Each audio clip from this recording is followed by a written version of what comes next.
All right, now I want you to watch these guys' eyes. We're talking about Islamic phobia. Whoops. Hit play, dumbass. How tough has it been to be a Muslim American this week? Well, Chuck, in the 7 days since the Paris attacks, we've seen mosques attack here in the United States. In Omaha, Nebraska, Pflugerville, Texas, there was a 43-year-old man. I live in Omaha. Where's the attack? The FBI for saying that he's going to shoot and kill every single Muslim child that he sees. And Southwest Airlines actually had 2 or 3 flights where Muslims were taken off of the flights simply because they were Muslim. And so it's pretty much been par for the course. Yeah, those eyes don't look... We've seen all the Republican rhetoric this time. Don't look bizarre to me. A comparison. What you've heard today from some of these Republican presidential candidates and what we heard from the last Republican president on the issue of Islam. Here it is.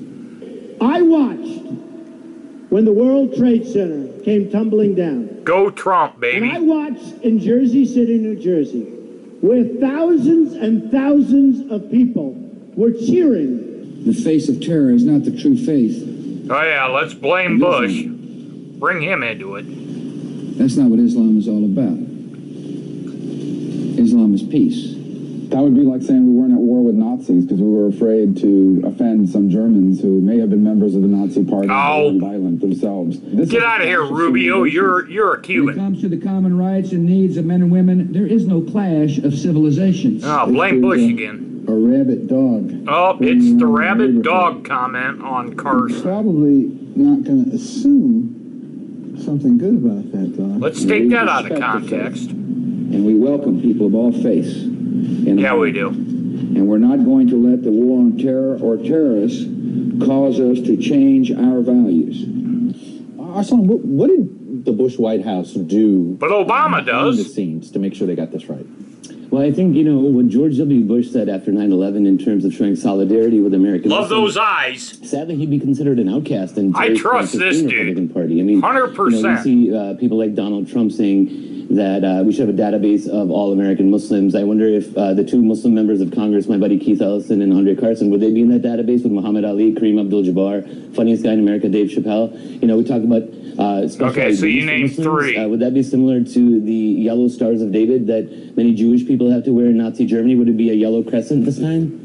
Would it be helpful if some Muslim community we're trying to leaders go to a got together Hitler with state. these candidates, actually requested a sit down to have a conversation, to tone down the rhetoric, ask them specifically to tone down the rhetoric?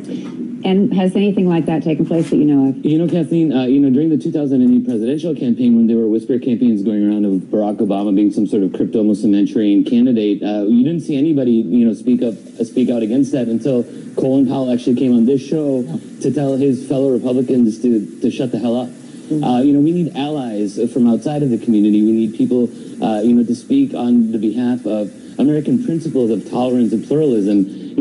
People expect Muslims to speak out, but it's important for allies to speak out as well. Of course, I agree. Yeah, like Saudi Arabia, I was simply thinking, but if you put those people on the spot, if they refuse to sit down and have a conversation, that's one statement unto itself. Almost like a forum. Yeah. Yeah, maybe exactly. a public forum. A public forum. Well, I wonder if this forum will take place in, these American Muslim internment camps, which I'm sure is going to be the next step in the... Maybe right here. God, I love your eyes, dude. Visit me in these internment camps because it's getting absurd. I mean, it's absolutely, beyond the pale. Speaking of absurd, when Ben Carson said, you ever looked at your own fucking eyes? He clearly hasn't, read the religious test clause of the Constitution. And so in many cases, not only should these people not be allowed to run for president, they should retroactively fail 8th grade social studies for not knowing the Constitution. Another public forum is Twitter, and you asked on Twitter too, I think just yesterday, why is it that so many people put the French flag in their avatar, but very few people put let's blame the French and Facebook now.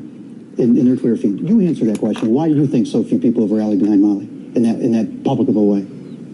I mean, I think that race has a lot to do with it. I mean, you have a black, predominantly Muslim country in Mali, which is 92% Muslim, and then you have a white European country like France. Obviously, we're horrified at, the... Yeah, we got to bring race into it. But there are terrorist attacks that occur every single day. Let's not forget, in the same week as the Paris terrorist attack... Black Lives Matter, right? Suicide bombings by ISIS in Beirut, Lebanon... There goes those eyes again. But we never saw any sort of, moral Don't forget Nigeria. And Nigeria as well. Oh, yeah, Nigeria. I, for one, had the French flag. I didn't even think of putting the Mali flag in my avatar. What does it say about me? I have to give Facebook credit here because Facebook created a photo tool for the people of France. It made it a lot easier. But again, we have to have these conversations. But you know what's most important is that we're letting this talk by these Republican presidential frontrunners go unchallenged. When Ben Carson, dastardly Republicans refers to refugees as rabid dogs, and Donald Trump talks about these people, and I'm going to surveil people, and I'm going to make them have special IDs and databases, and people are cheering when they database. That was a lie. Pushback. It allows it, to go unchallenged. Well, the other thing I think that happens within the Republican Party, apart from those. Oh, Tom Brokaw, remember you got fired on that side to challenge their own presidential candidates.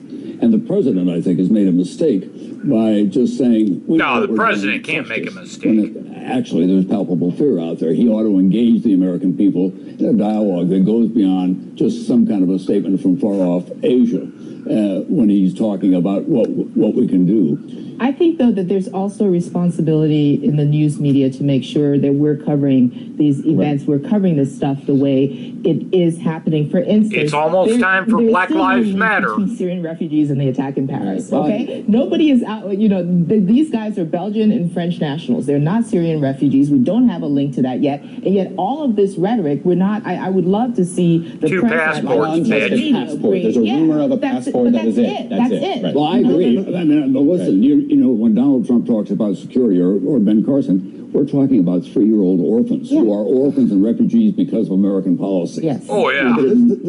Excuse me, but this week is a reflection of how our leaders are going to respond to the next 9/11. Now take note, there's not a single Republican unraveling. And I think of Bill Clinton involved in this conversation. Insecurity, people would rather have a leader who is wrong and strong than right and weak. Well, we have a lot of leaders right now, especially on the right side of the paradigm, who are very, very trying to pretend that they're strong, and they're very, very wrong. I'm going to give you the last word. It's important to keep in mind, there was a recent poll that happened in Iowa amongst Republican... And let's go back to the eyes. 33% of Iowa Republicans believe that Islam should be illegal in America today. It should be. The law. We still have 50... How do we change this? I mean, the public opinion, 56% of Americans say it doesn't match American values. So is it education campaigns? Re-education leaders. Yeah, well, and let's not forget 59% of Americans today believe that Barack Obama is still a Muslim. I feel like Jerry Seinfeld needs to pop out and say, not that there's anything wrong with that. Muslim has become a slur in America today.